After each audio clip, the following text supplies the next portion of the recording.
എല്ലാവർക്കും സലു കിച്ചണിലേക്ക് സ്വാഗതം. ഞാൻ സമീറ. ഇന്ന് ഒരു അടിപൊളി ലഞ്ച് റെസിപ്പിയും സൽമാൻ്റെ കുറച്ച് വിശേഷങ്ങളുമാണ് ഷെയർ ചെയ്യുന്നത്.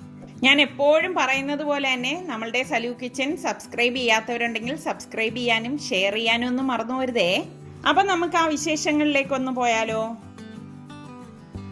ഇന്നത്തെ 5:44 പ്രഭാതമാണ് ഈ കാണുന്നത്. ശരിക്കും നല്ല ഭംഗിയുണ്ട് കേട്ടോ. നമ്മൾ ഈ സർക്കസ് കൂടാരത്തിലൊക്കെ ലൈറ്റ് ഇങ്ങനെ പുറത്തേക്ക് പ്രവഹിക്കത്തില്ലേ, അതുപോലെയാണ് ഇന്നത്തെ ആകാശം കാണാനായിട്ട്. ഈ ഒരു ചിക്കൻ റോസ്റ്റ് ഉണ്ടാക്കാൻ വേണ്ടി ഞാനിവിടെ 1.5 കിലോ ചിക്കൻ നന്നായിട്ട് കഴുകി ഡ്രെയിൻ ചെയ്തെടുത്ത് വെച്ചിട്ടുണ്ട്. നമുക്കിനി ഇതിലേക്ക് മസാലകൾ തേച്ച് കൊടുക്കാം. ഞാൻ വലിയൊരു ബൗൾ എടുത്തിട്ട് ഇതിലേക്ക് ഞാൻ 3 ടേബിൾ സ്പൂൺ കാശ്മീരി ചില്ലി പൗഡറും പിന്നെ ഞാൻ തരിതരിപ്പായിട്ട് പൊടിച്ച് വെച്ചിരിക്കുന്ന മുളകുണ്ട്, അത് 1 ടേബിൾ സ്പൂൺ ഇട്ട് കൊടുക്കുകയാണ്. കാശ്മീരി ചില്ലി തന്നെയാണ് കേട്ടോ. അപ്പം നിങ്ങൾക്ക് ഇത്രയും മസാല വേണ്ടെങ്കിൽ നിങ്ങൾക്ക് ആവശ്യത്തിനുള്ള ചേർത്ത് കൊടുത്താൽ മതി. 1 ടേബിൾ സ്പൂൺ മല്ലിപ്പൊടിയും 1 ടീസ്പൂൺ മഞ്ഞൾപ്പൊടി, 1 ടീസ്പൂൺ കുരുമുളക് പൊടി, 1 ടീസ്പൂൺ ഗരം മസാലപ്പൊടി. ഇനി നമുക്ക് ഇതിലേക്ക് പാകത്തിനുള്ള ഉപ്പിട്ട് കൊടുക്കാം. പിന്നെ നമുക്ക് 1 table spoon ginger garlic paste വേണം, അതും കൂടി ഇട്ടിട്ട് നന്നായിട്ടൊന്ന് മിക്സ് ചെയ്ത് കൊടുക്കാം. പിന്നെ ഇതോടൊപ്പം ഞാനിവിടെ കുറച്ച് കരിവേപ്പില എടുത്തിട്ടുണ്ട്, അതും കൂടി ഇട്ട് കൊടുക്കാം കേട്ടോ. ചെറിയ കരിവേപ്പിലയിലാണ് ഞാനിപ്പോൾ ഇട്ട് കൊടുക്കുന്നത്. ഏതായാലും മതി, ഒരു കുഴപ്പമില്ല കേട്ടോ. അതും കൂടി ഇട്ടിട്ട് നന്നായിട്ടൊന്ന് മിക്സ് ചെയ്ത് കൊടുക്കാം. നമ്മൾ കരിവേപ്പില ഇടുമ്പോൾ തന്നെ ഒരു പ്രത്യേക മണമാണ് കേട്ടോ. നമ്മൾ ഈ കഴുകി ഡ്രെയിൻ ചെയ്ത് വെച്ചിരിക്കുന്ന ചിക്കൻ പീസസ് ഇതിലേക്ക് ഇട്ടിട്ട് മിക്സ് ചെയ്ത് കൊടുക്കാം. അപ്പോൾ മസാല എല്ലായിടത്തും വരത്തക്ക രീതിയിൽ ഇതൊന്ന് മിക്സ് ചെയ്ത് കൊടുക്കണം കേട്ടോ. നമുക്ക് ഇത്രയും ചിക്കൻ ഉള്ളത് കൊണ്ടാണ് ഞാൻ ഇത്രയും മസാല ഇതിലേക്ക് ചേർത്തത്. എളുപ്പമാണ് കേട്ടോ ഇത് ഉണ്ടാക്കിയെടുക്കാൻ.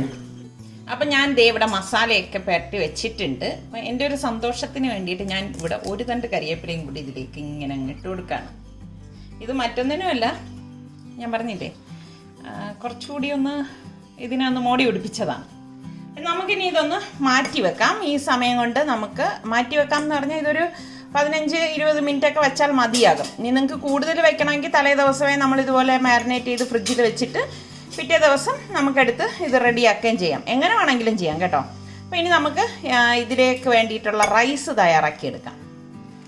അപ്പോൾ ഈ ഒരു സ്പെഷ്യൽ റൈസ് ഉണ്ടാക്കാൻ വേണ്ടി ഞാനിവിടെ സെല്ല റൈസാണ് എടുത്തിരിക്കുന്നത് കേട്ടോ. അതായത് സെല്ല ബസ്മതി റൈസ്. ഞാനിവിടെ 3 ഗ്ലാസ് റൈസ് എടുത്ത് നന്നായിട്ട് കഴുകിയിട്ട് കുറച്ചധികം വെള്ളം ഒഴിച്ചിട്ട് ഒന്ന് മാറ്റി വെക്കാണ്. ഇത്രയും മതിയാവും. അപ്പം ഞാനിത് നന്നായിട്ടൊന്ന് കഴുകി വെള്ളം ഒഴിച്ചെടുത്തിട്ട് വരാം. അപ്പം ഞാനിതിവിടെ നന്നായിട്ട് കഴുകിയിട്ട് കുറച്ചധികം വെള്ളം ഒഴിച്ചെടുത്ത് വെച്ചിട്ടുണ്ട്. ഇനി നമുക്ക് ഇതൊരു 10 മിനിറ്റ് മാറ്റി വെക്കണം കേട്ടോ. അപ്പോൾ ഈ ഒരു ഫ്രൈ ഉണ്ടാക്കാൻ വേണ്ടിയിട്ട് ഞാൻ വലിയൊരു സോസ് പാൻ എടുത്തിട്ടുണ്ട്. ഇതിലേക്ക് ഞാൻ കുറച്ച് ഓയിൽ ഒഴിച്ചു കൊടുക്കുകയാണ്. ഫ്രൈ ചെയ്തെടുക്കാൻ ആവശ്യത്തിനുള്ള ഓയിലാണ് ഞാൻ ഒഴിച്ചു കൊടുക്കുന്നത്. ഓവറായിട്ട് ഒഴിച്ചു കൊടുക്കരുത് കേട്ടോ, കാരണം നമ്മൾ ഇതേ എണ്ണ തന്നെയാണ് ഇനി ബാക്കിയുള്ളതിന് വേണ്ടിയിട്ട് യൂസ് ചെയ്യുന്നത്. അപ്പോൾ അത് അഡ്ജസ്റ്റ് ചെയ്ത് മാത്രമേ നമ്മൾ എണ്ണ ഒഴിച്ചു കൊടുക്കാവൂ. എണ്ണ ചൂടാകുമ്പോഴേക്കും ഞാനിവിടെ ഒരു 5-6 വെളുത്തുള്ളി അല്ലി എടുത്തിട്ടുണ്ട്, അതിട്ട് കൊടുത്ത് എന്നിട്ട് നമ്മൾ ഈ മസാല തേച്ച് വെച്ചിരിക്കുന്ന ചിക്കൻ പീസസിലേക്ക് ഇട്ടിട്ട് തിരിച്ച് മറിച്ചും ഇട്ട് ഫ്രൈ ചെയ്തെടുക്കും. ഓവറായിട്ട് ഫ്രൈ ചെയ്തെടുക്കേണ്ട ആവശ്യമില്ല കേട്ടോ. അങ്ങനെ ചെയ്ത് കഴിഞ്ഞാൽ വല്ലാതെ ഹാർഡായി പോകും. ഫ്ലെയിം കുറച്ച് വെച്ചിട്ട് നമ്മൾ ഫ്രൈ ചെയ്തെടുക്കുകയാണ് ചെയ്യുന്നത്. സൗകര്യത്തിന് വേണ്ടിയിട്ടാണ് ഞാനിവിടെ വലിയൊരു പാൻ എടുത്തിരിക്കുന്നത്. ഒരു സൈഡ് റെഡി ആകുമ്പോഴേക്കും നമുക്കൊന്ന് മറച്ച് വെച്ച് കൊടുക്കണം. ഇതെല്ലാം ഇതുപോലെ തന്നെ നമുക്ക് മറിച്ചിട്ട് കൊടുക്കാം. ഈ റൈസ് തയ്യാറാക്കാൻ വേണ്ടി ഞാനിവിടെ ഒരു പാൻ അടുപ്പത്തേക്ക് വെച്ചിട്ടുണ്ട്. ഇതിലേക്ക് ഞാൻ 1.5 ടേബിൾ സ്പൂൺ നെയ്യ് ഇട്ട് കൊടുക്കാം.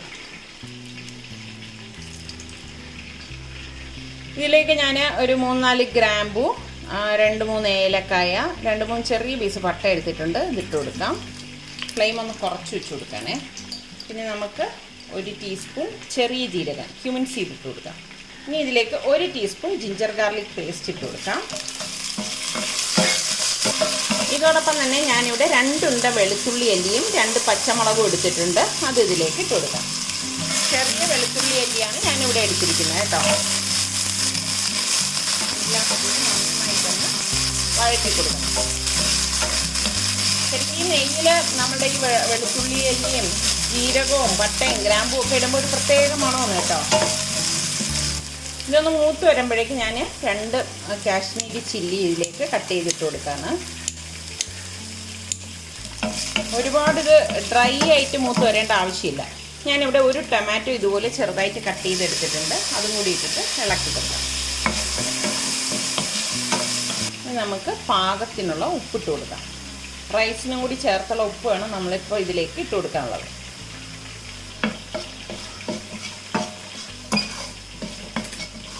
അപ്പോൾ ഇവിടെ നന്നായിട്ട് ഇത് വഴറ്റിയിട്ടുണ്ട്. ഇനി നമ്മൾ ഇതിലേക്ക് ഒരു കാര്യം ചേർത്ത് കൊടുക്കും.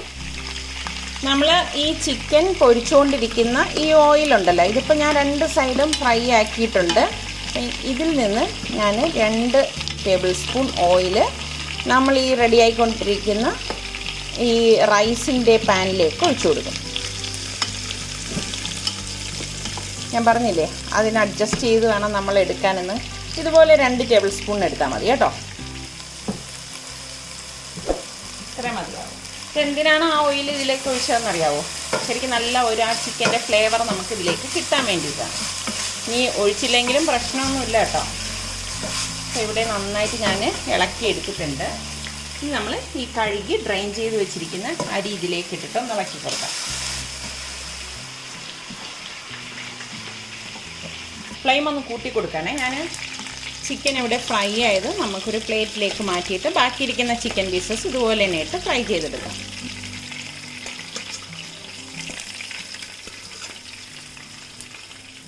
ഞാനിതിവിടെ മിക്സ് ചെയ്ത് എടുത്തിട്ടുണ്ട്. ഇനി നമുക്കിതിലേക്ക് വെള്ളം ഒഴിച്ചു കൊടുക്കാം. നമ്മൾ ഈ ഒരു ഗ്ലാസ്സിലല്ലേ 3 ഗ്ലാസ് അരി എടുത്തത്. അപ്പോൾ 6 ഗ്ലാസ് തിളച്ച വെള്ളം ഞാൻ ഇതിലേക്ക് ഒഴിച്ചു കൊടുക്കാം. ഞാനിതിലേക്ക് 6 ഗ്ലാസ് തിളച്ച വെള്ളം ഒഴിച്ചിട്ടുണ്ട്. ഈ സമയത്ത് നമ്മൾ ഇളക്കിയിട്ട് നോക്കണം ഉപ്പൊക്കെ പാകത്തിനുണ്ടോയെന്ന്. ഉപ്പില്ലെങ്കിൽ നമ്മൾ പാകത്തിനുള്ള ഉപ്പിട്ട് കൊടുക്കണം. നമ്മൾ ഈ ഫ്രൈ ചെയ്ത ഓയിൽ ഇതിലേക്ക് ചേർത്തത് കൊണ്ടാണ് ഈ ഒരു കളർ വന്നിരിക്കുന്നത് കേട്ടോ. ശരിക്കും നല്ല റൈസിന് നല്ല ഒരു ടേസ്റ്റ് ആയിരിക്കും. അപ്പോൾ ഇനി നമുക്ക് മൂടി വെച്ച് വേവിച്ചെടുക്കാം. ലോ ഫ്ലെയിമിൽ വെച്ചിട്ട് വേണം നമ്മളിത് റെഡിയാക്കി എടുക്കാനുള്ളത്. ഇപ്പോൾ ഉണ്ട് നമുക്ക് കറക്റ്റിനുള്ള ഓയിലേ ഇതിലുള്ളൂ. അപ്പോൾ ഞാനിവിടെ ഒരു 3 വലിയ സവാള അരിഞ്ഞെടുത്ത് വെച്ചിട്ടുണ്ട്. അതുപോലെ 3 പച്ചമുളക്, ഒരു ചെറിയ പീസ് ഇഞ്ചി ഇതുപോലെ നീളത്തിൽ അരിഞ്ഞിട്ടുണ്ട്. ഒരു 6-7 വെളുത്തുള്ളി അല്ലി എടുത്തിട്ടുണ്ട്. അപ്പോൾ ഇത് ഇത്രയും ഒരുമിച്ച് തന്നെ നമുക്ക് ഈ എണ്ണയിലേക്ക് ഇട്ട് കൊടുക്കാം. ഞാൻ ഇതോടൊപ്പം 2 ടീസ്പൂൺ ജിഞ്ചർ ഗാർലിക് പേസ്റ്റും ഒരു 3 വറ്റൽ മുളകും എടുത്തിട്ടുണ്ട്. അതിലേക്കൊന്ന് കട്ട് ചെയ്തിട്ട് കൊടുക്കാം. ഞാൻ ഫ്ലെയിം ഒന്ന് കൂട്ടിയിട്ട് ഇത് ഇളക്കി കൊടുക്കാം.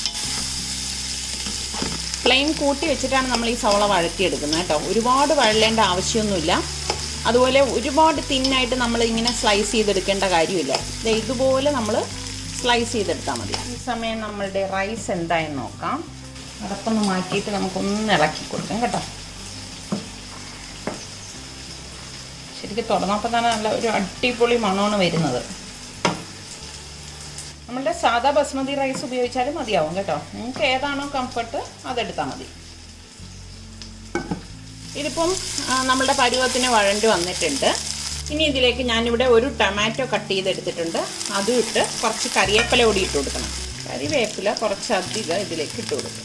അതാണ് ഇതിൻ്റെ ഒരു സ്പെഷ്യൽ ടേസ്റ്റ് എന്ന് പറയുന്നത് കേട്ടോ. കറിവേപ്പില നിങ്ങളുടെ കയ്യിൽ ഒരുപാട് ഇല്ലെങ്കിൽ ഉള്ളതുകൊണ്ട് അഡ്ജസ്റ്റ് ചെയ്യുക. ഇല്ലെങ്കിൽ നമുക്കൊന്നും ചെയ്യാൻ പറ്റത്തില്ലല്ലോ. ഇപ്പം നാട്ടിലായതുകൊണ്ടാണ് ഇങ്ങനെയൊക്കെ ലാവിഷായിട്ട് കരിവേപ്പില ഇടുന്നത് കേട്ടോ. അപ്പോൾ നന്നായിട്ടൊന്ന് ഇളക്കി കൊടുക്കണം. ഇനി ഇതിലേക്ക് നമുക്ക് കുറച്ച് പൊടികൾ ഇട്ട് കൊടുക്കണേ. എല്ലാം ടീസ്പൂണിലെടുത്ത് ഇട്ട് കൊടുത്താൽ മതി. 1 ടീസ്പൂൺ ഗരം മസാലപ്പൊടി, 1 ടീസ്പൂൺ തരിതരിപ്പായിട്ട് പൊടിച്ച കാശ്മീരി ചില്ലിയുടെ പൊടി, 1/2 ടീസ്പൂൺ മഞ്ഞൾപ്പൊടി. ഇനി ഒന്ന് ഇളക്കി കൊടുക്കാം. ഞാൻ പറഞ്ഞില്ലേ മുളകൊക്കെ നിങ്ങളുടെ എരിവിന് പാകത്തിന് മാത്രമേ ചേർത്ത് കൊടുക്കാവൂ കേട്ടോ. ഇതുപോലെ ഒന്ന് ഇളക്കി കൊടുത്ത ശേഷം നമ്മളിതിലേക്ക് ഒരു കാര്യം കൂടി ചേർത്ത് കൊടുക്കും. ടൊമാറ്റോ കെച്ചപ്പ് ഞാൻ 2 ടേബിൾ സ്പൂൺ ഇതിലേക്ക് ഇട്ട് കൊടുക്കും. ഞാനിതിലേക്ക് ടൊമാറ്റോ കെച്ചപ്പ് ചേർക്കാനുള്ള കാരണം എന്താണെന്ന് അറിയാമോ?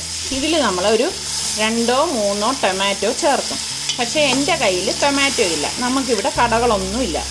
അപ്പം ഞാൻ കണ്ട വഴിയാണ് നമ്മളുടെ ടൊമാറ്റോ കെച്ചപ്പ് ഞാനിതിലേക്ക് ചേർക്കുന്നത്. അപ്പോൾ ഇതുപോലെ ഒന്ന് വഴറ്റിയ ശേഷം നമ്മൾ ഈ ഫ്രൈ ചെയ്ത് വെച്ചിരിക്കുന്ന ചിക്കൻ ഫുള്ളായിട്ട് ഇതിലേക്ക് ഇട്ടിട്ട് എല്ലാം കൂട്ടിയിട്ടൊന്ന് മിക്സ് ചെയ്ത് അങ്ങ് എടുക്കും. ഹൈ ഫ്ലെയിമിൽ വെച്ചിട്ട് തന്നെയാണ് നമ്മളിത് മിക്സ് ചെയ്തെടുക്കണം കേട്ടോ. എല്ലാം കൂടിയിട്ട് ചേർത്ത് ഇങ്ങനെ കഴിക്കുന്ന ആ ഒരു ടേസ്റ്റ് ഉണ്ടല്ലോ, അത് ചൂടോടുകൂടി തന്നെ കഴിക്കണം. കണ്ടോ, നല്ല പെരണ്ടിരിപ്പുണ്ട് നമ്മളുടെ ചിക്കൻ റോസ്റ്റ്. നമ്മുടെ സാധാരണ ചോറിൻ്റെ കൂടെ കഴിക്കാനും നല്ല ടേസ്റ്റാണ് കേട്ടോ. ടൊമാറ്റോയൊക്കെ വാടി ഇതേ കണ്ടോ, ഈ ഒരു പരുവാവും. നമ്മളുടെ റൈസ് ഇവിടെ എന്തായി നോക്കാം. ഓ, തുറന്നപ്പോൾ തന്നെ നല്ല ഒരു മണമാണ്. ഇത് കണ്ട കറക്റ്റ് പരുവായിരിക്കുകയാണ്. അടിയിൽ പിടിക്കുകയോ ഒന്നും ചെയ്തിട്ടില്ല, കറക്റ്റ് പരുവത്തിന് റെഡി ആയിട്ടുണ്ട്. അപ്പം നമുക്കിനി ഗ്യാസ് ഓഫ് ചെയ്ത് കൊടുക്കാം. നല്ല ആവി പറക്കുന്നത് ശരിക്കൊരു കപ്സയുടെയൊക്കെ ടേസ്റ്റാണ് കേട്ടോ ഇതിന്. നമുക്കിനി ഇത് ചൂടോടുകൂടി തന്നെ സെർവ് ചെയ്യാം.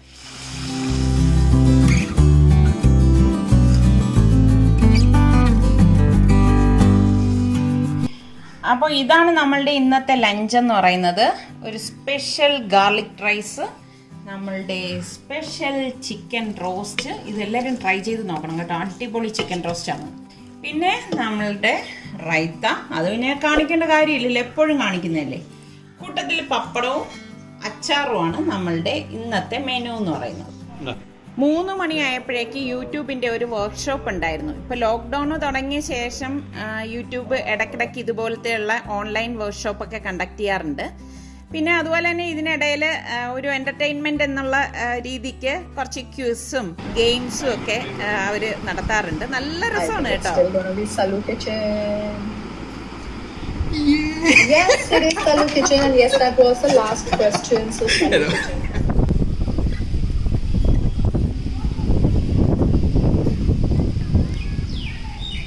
ഇന്നത്തെ വൈകുന്നേരം 6 മണിയാണ്. നല്ല കാറ്റ് കേട്ടോ.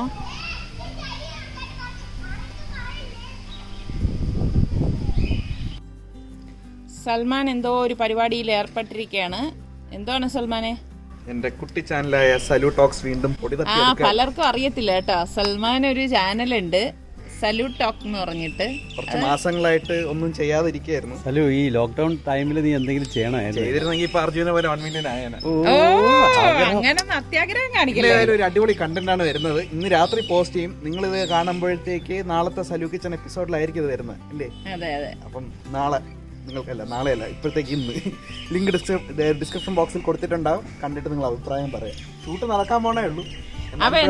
എന്തായാലും നിങ്ങൾ എല്ലാവരും ഒന്ന് സൽമാന്റെ വീഡിയോ കണ്ടിട്ട് സപ്പോർട്ട് ചെയ്യണോ വേണ്ടയോ എന്ന് തീരുമാനിക്കുക കേട്ടോ.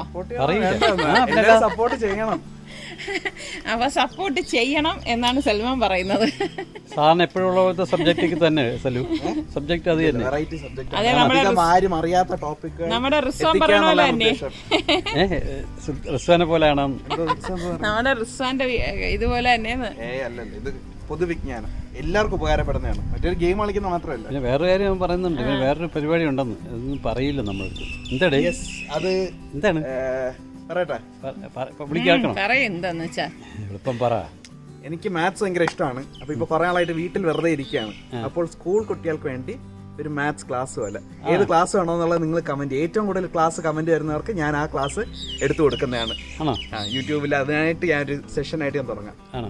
എന്താ പറയുന്നത്, അതിനെ കുറിച്ച് അഭിപ്രായം എന്താണ്? അത് നിങ്ങൾ കമന്റ് ചെയ്യാം. എന്റെ അഭിപ്രായം ഞാൻ പറയാം. സ്കൂൾ കുട്ടികളെക്കാളും എപ്പോഴും വലിയ കോളേജ് മാത്സിന് എപ്പോഴും ബേസ് സ്കൂളിൽ നിന്ന് നല്ല ബേസ് ഉണ്ടാക്കിയാലേ എഞ്ചിനീയറിംഗ് എത്തുമ്പോൾ നല്ല രീതിയിൽ. അതെ, അത് കുട്ടികളുടെ കേസ്. ഞാൻ നിന്റെ സൈഡിൽ നിന്ന് പറയാണ്, നീ ഒരു കോളേജ് സ്റ്റുഡൻസിന് ക്ലാസ് എടുക്കുന്ന കോളേജ് സ്റ്റുഡൻസ് ചാനൽ കണ്ടോണ്ടിരിക്കുകയാണ്. അപ്പൊ എന്തായാലും നിങ്ങൾ തന്നെ കമന്റ് ചെയ്യൂ. സൽമാൻ അതായത് സ്കൂൾ കുട്ടികൾക്ക് വേണ്ടിയിട്ട് ക്ലാസ് എടുക്കണമോ? സൽമാൻ പറയായിരുന്നു ലോക്ക്ഡൌൺ ആയിട്ട് വീട്ടിൽ വെറുതെ ഇരുന്ന സമയം കളയുന്നു. അപ്പൊ അത്രയും നേരം കുറച്ച് പേർക്കെങ്കിലും എന്തെങ്കിലും പറഞ്ഞു കൊടുക്കാൻ പറ്റിയാല്. അവൻ കുറെ എഞ്ചിനീയറിംഗ് കോളേജിൽ ഇപ്പം അസിസ്റ്റന്റ് പ്രൊഫസറോ ലെക്ചറോ എന്തൊക്കെയോ കൊടുത്തിരിക്കുകയാണ്. പക്ഷെ എനിക്ക് അറിയില്ല. എന്തായാലും നിങ്ങളെ കമന്റ് ചെയ്യണം കേട്ടോ. ശരി, എനിക്കിവിടെ ഷൂട്ടിംഗ് സമയം. ചൈന കുറച്ച് നാളായിട്ട് നമ്മുടെ ന്യൂസിലൊക്കെ നിറഞ്ഞു നിൽക്കുകയാണ്. അവരുടെ ട്രേഡ് വാർസ്, അതിർത്തി പ്രശ്നങ്ങൾ, ഇങ്ങനെ ചുറ്റുള്ള രാജ്യങ്ങളിലൊക്കെ ആയിട്ട് പല പ്രശ്നങ്ങളിൽ അവർ ഏർപ്പെട്ടിരിക്കുകയാണ്. പക്ഷെ ഞാൻ ഇന്ന് നിങ്ങളുടെ അടുത്ത് സംസാരിക്കാൻ പോകുന്നത് നിങ്ങളും എന്നെയും ഉൾപ്പെടുന്ന എല്ലാ സിറ്റിസൻസിനെയും ബാധിക്കുന്ന ഒരു ലോ ആണ്. ഹോങ്കോങ് തിരിച്ച് ചൈനയുടെ ഭാഗമാവുകയും ചെയ്തു. നിങ്ങളൊരു ക്രിമിനലാണ്. അപ്പോൾ ഇനി അടുത്ത നല്ലൊരു വീഡിയോ ആയിട്ട് വീണ്ടും കാണാം. അതുവരെ ബൈ.